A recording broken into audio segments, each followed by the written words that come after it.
Chilukuru Balaji temple ఆలయ అర్చకుడిపై దాడి చేసిన వీర రాఘవరెడ్డి రిమాండ్ రిపోర్టులో సంచలన విషయాలు బయటపడ్డాయి. వీర రాఘవరెడ్డి తనకు తాను శివుడి అవతారమని క్రియేట్ చేసుకున్నాడని రిమాండ్ రిపోర్టులో తేలిపోయింది. శివుడి అవతారం ధరించాను అంటూ రామరాజ్యంలో రిక్రూట్మెంట్ చేసుకున్నాడు. దుష్ట శిక్షణ, శిష్ట రక్షణ రామరాజ్యంతోనే సాధ్యమనే వీడియోలు బయటపడ్డాయి. రామరాజ్యం పేరుతో దోపిడీ, పూజార్లపై దాడులు చేస్తున్నారని తెలిపారు పోలీసులు. వీర రాఘవరెడ్డికి గతంలోనూ నేర చరిత్ర ఉందన్నారు. వీర రాఘవరెడ్డిని ఇప్పటికే అరెస్ట్ చేశారు పోలీసులు. వీర రాఘవరెడ్డిని అరెస్టు చేయకుంటే శాంతి భద్రతలకు విఘాతం కలుగుతోందన్నారు. రాఘవరెడ్డిపై 2015, 2016లో పోలీస్ కేసులు నమోదయ్యాయి. చిలుకూరు రంగరాజన్కు ఉగాది వరకు సమయం ఇస్తున్నామని బెదిరించాడు వీర రాఘవరెడ్డి.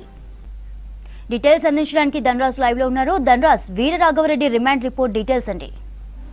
చిలుకూరు బాలాజీ ఆలయ అర్చకుడైనటువంటి రంగరాజన్ దాడి ఘటనపైన కూడా ఓవైపున హిందూ సంఘాలు, మరోవైపున అన్ని రాజకీయ పార్టీలు కూడా తీవ్రంగా ఖండించాయి.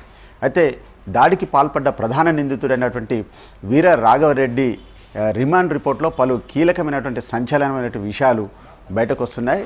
ఓవైపున దర్యాప్తు కొనసాగుతుంది, మరోవైపున అరెస్టుల పర్వం కొనసాగుతున్నటువంటి సిచ్యువేషన్లో చాలా వరకు రాఘవరెడ్డి చూసినట్టయితే తెలంగాణ, ఆంధ్రప్రదేశ్లో తనకు తానుగా ఒక శివుడిగా తనను తాను క్రియేట్ చేసుకోవడం, అంతేకాకుండా రామరాజ్య స్థాపన కోసం చూసినట్టయితే దుష్ట శిక్షణ, శిష్ట రక్షణ పేరుతో కూడా తనను తాను ప్రమోట్ చేసుకుంటున్నటువంటి వీడియోలు ఓవైపున సోషల్ మీడియాలో వైరల్గా మారుతున్నాయి.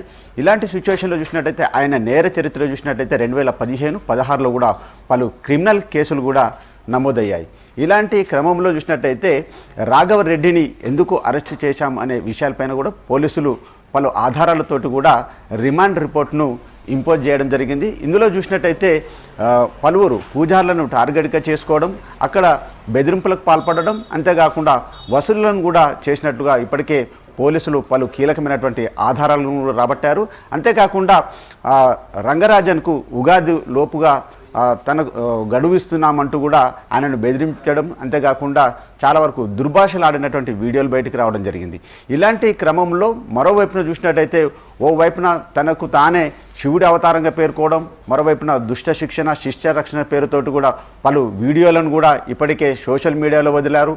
మరోవైపున చూసినట్టయితే కూడా ఒక కలెక్టర్ను తాను అరెస్టు చేశానంటూ కూడా ఓ సిఐకి ఫోన్ చేయడం, ఆ వీడియో ఆడియోకి సంబంధించిన విషయంలో కూడా ఓవైపున దర్యాప్తు జరుగుతూ ఉంది.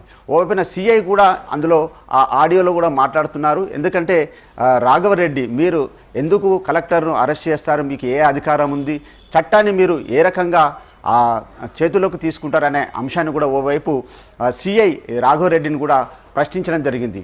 మొత్తం మీద తాము శివుడికి సంబంధించినటువంటి అవతార పురుషుణ్ణి, తాను చట్టం సంబంధించి అన్ని అంశాలను కూడా తాను పరిగణలోకి తీసుకుంటానంటూ కూడా ఆయన బదులివ్వడం, ఆ ఆడియో పైన కూడా ఓ వైపున విచారణ కొనసాగుతుంది.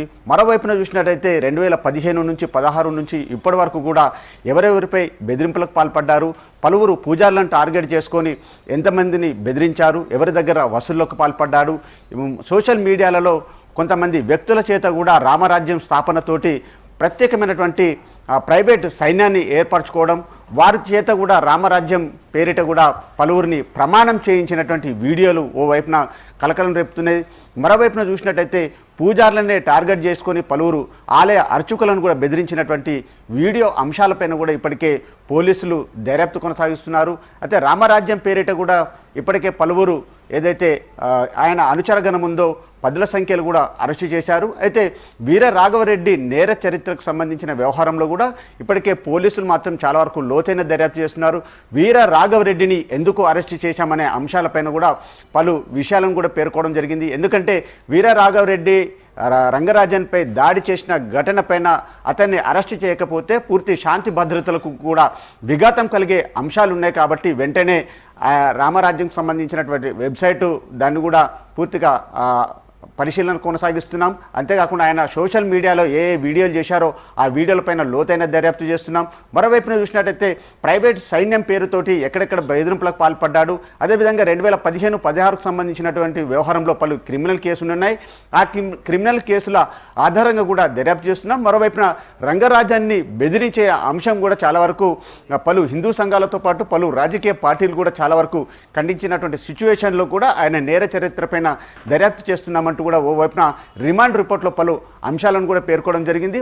ఓవైపున అంటే లా అండ్ ఆర్డర్ని కూడా పూర్తిగా తన చేతిలోకి తీసుకోవడం, అంతేకాకుండా తన ప్రైవేట్ సైన్యంతో పలువురు అంటే తెలంగాణ ఆంధ్రప్రదేశ్లో పలువురులను బెదిరించినటువంటి అంశాలపైన కూడా పలు ఆధారాలను కూడా ఇప్పటికే పోలీసులు రాబట్టగలుగుతున్నారు. ఈ కేసు వ్యవహారంలో వీర రాఘవరెడ్డి పైన ఇంపోజ్ అయినటువంటి కేసులను పలు అంశాలను కూడా ఇప్పటికే రిమాండ్ రిపోర్ట్లో పేర్కొన్నారు. ఇంకా అరెస్టులకు సంబంధించినటువంటి పరంపర కొనసాగే అవకాశం ఉంది. మొత్తం మీద చూసినట్టయితే తాను ఒక శివుడిగాను తనను తాను దేవుడిగా ప్రమోట్ చేసుకోవడం, మరోవైపున రామరాజ్యం పేరుతోటి పలు వెబ్సైట్లను పలువురిని ప్రమాణ స్వీకారం చేయించడం, మొత్తం నేరపూరితమైనటువంటి అంశాలపైన కూడా పలు అంశాలను రిమాండ్ రిపోర్ట్లో ఉంచారు. మరి ఇంకా దర్యాప్తు సంబంధించినటువంటి వ్యవహారంలో మొయినాబాద్ పోలీసులు కూడా చాలా వరకు పలు కీలక ఆధారాలను కూడా రాబట్టగలుగుతున్నారు. రైట్ చంద్రిక.